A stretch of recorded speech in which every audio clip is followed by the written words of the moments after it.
What up, YouTube? You already know Big Lou tapping back in, but what it do with Big Lou NFZR2, baby.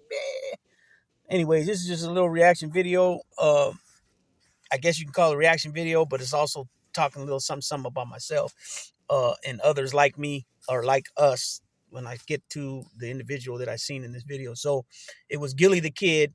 It was a little shorts of him and his cousin Walo in the kitchen. Walo's making himself some lunch, and Gillie the kid's talking shit to him about eating the same shit, that he used to eat inside, the type of meals. But more so, he was on him about Wallow used a Lay's potato chip bag to put his onions in it, and he was clowning Wallow. Wallow was like, I didn't have no Ziploc bags. He said, so it performed it takes it basically he's saying the chip bag takes handles the same situation. You know what I'm saying? He's securing putting the onions, the chopped up onions, sliced up onions in it, wrapping it up, and it's being used as the same way that a Ziploc bag would be used. And he's like, man, he said, and then he said, what the fuck you doing that for? He said, well, that's how we do it in the joint. We got to improvise, and that's so damn true, right? So for myself, I still catch myself eating spreads. You know what I'm saying? I might not go so extreme, like I'll just go with like some chili beans with with the top ramen noodle with some chips, some Cheez-Its, some mayonnaise, a big spoon of mayonnaise in it. Uh, like I said, chips, Cheez-Its. Maybe I'll chop up some sausage. I might get some a summer sausage or salami. They sell them in the long, the long tubes of it. But I won't go buck wild with all the pickles and all the different things. But I'll make me some spread like that, or a tuna spread. You know what I mean? With top ramen with mayonnaise and then some chips and some crackers. You know what I mean? But there's a lot of habits that you picked up in there, and you still have them out here. Like, for example, me washing boxers. I still wash my boxers in the shower. You know what I mean? Probably for the first year or so, I still wear shower shoes in the shower. Um, there's other things too. Just like too, like with having a bunch of kids. When they wash up, they get water all over the place. I'm still real particular about wiping off the sink. The countertop. You know what I mean? Because usually the way it is in the pen, when you're in the pen, well, for myself, I usually have 3 towels. I got a sink towel, a toilet towel, and a floor towel. And then every week when I would send in my laundry, I never would send my laundry, and I would only send in the floor towel, the sink towel, the toilet towel, and I'd have another one that I would use for that week until the next one came back. You know what I mean? And I would just rotate them. You know, uh, Real big. And then inside there too, a lot of guys are real particular on that sink being shiny. They want it shiny. They want to be able to look in it like a mirror. I wasn't really all into it like that. I wasn't into it like that at all. But I would dry off the sink. I never would leave the sink wet. There'd never be water spots in my sink. And so I brought that out here. Not so much drying inside the sink, but like I said, the countertops. And the washing. I remember long while there, I was watching my tank top, my socks, and my boxers in the shower. You know what I mean? And hanging it up in the bathroom, and you know what I mean, still looking like that my cell type shit. Uh, and then also, one big thing that I still do to this day is when I go into a restaurant, when I sit down, if I'm gonna sit down, I make sure that I sit down where I can see both entrances and nobody can come behind me. That's just a big habit that I still use. I still utilize. I still maintain using this day to this day.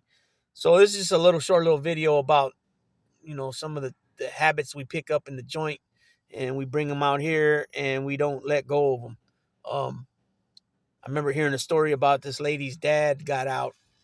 I think he did about 17, 18 years, maybe even a little longer. And some reason something's telling me he was a lifer, but then he ended up getting a date and coming out. And she said that he moved in with them. She was a counselor at the prison. And he got out and he moved in with them, her and her husband. And she said that he had clotheslines going everywhere in his room, hanging up his clothes that he washed. And that's so much of a something that was brought. That's a habit that was brought from the joint out. You know what I mean? So, um, We're humans are creatures of habit, right? We're adaptable. We adapt to all surroundings, all situations that you may find yourself in. Um, like you hear some people say, "Oh man, I did a couple days here and there, but I couldn't see myself doing, you know, calendars, a year or plus." And it's like, well, what's your other option? If there's only two options. You're gonna do the time, or you're gonna take yourself out the game, right? And that's not an option for me. So you got to do the time. So you adapt and you get used to, you get used to being in the situation you're in. Just like when you go to the hole, it's a lot. The movement's a lot. It's a lot restricted. Everything's restricted in the hole. So you adapt to that situation. If they come and search your stuff and they confiscate all your property because they're doing an investigation on you, now you're going without. They took all your stuff, your whatever it might be, you're going without. You end up adapting to that situation. You know what I'm saying? So, like I said, we're humans. Humans are creatures of habit. We are adaptable. We adapt to our surroundings, our situations, and there ain't no different than that. You know what I mean? I'll tell you one thing you won't be doing. You won't be going around stress. I mean, you could stress about what your time and all that, but you're not going to be going up to people, other inmates and other convicts in there and being like, complaining about, oh my God, they gave me 2 years, or they gave me 3 years, and you're complaining and whining to guys that are doing life. You know what I mean? I seen that happen before, where the guy ended up getting they got tired of hearing it, and the dude ended up smacking him with his cane in a um. It was more like a check, like, shut the fuck up already, man. Nobody wants to hear that. Here, I'm doing life. I've been down 14 years already, and you're coming crying about 2 years with 85%. You know what I mean? It's like, it's crazy. So, yeah, you're not going to be stressed. You could be stressed, but you're just not going to do it on a verbal level like that, where you're complaining to everybody. Nobody wants to hear that. You know what I mean? So basically what I'm saying is you will adapt to your situation and get through it. You know what I mean? It's that simple. But yeah, it's just a little video about yeah, I guess you can call it a reaction to the Wallow Gillie the Kid. And see, Gillie the Kid's never done time, so I mean, as far as he might have done a couple months here and there. I don't even know, but obviously he hasn't did nothing long at all. Otherwise, he wouldn't even have been saying nothing like that at all.